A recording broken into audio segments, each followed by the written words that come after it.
Feja islame ka ndaluar spionimin, vëzhgimin, ndjekjen e besimtarëve në vendet banimet e tyre, apo në vendet të cilat janë private, apo janë sekrete që u takojnë vetëm atyre.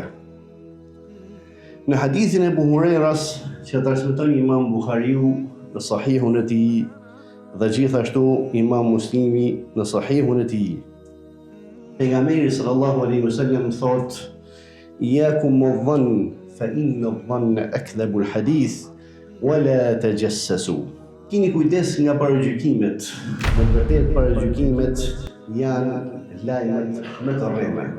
Pra nëse ti paragjykon me gjykim të pasakt për vllajin musliman, dije se ky është një lajm i pavërtet. Dhe mos e spiononi njëri tjetrin, dhe deri në fundin e hadithit ku thotë: "Bëhuni robër të Allahut vëllezër."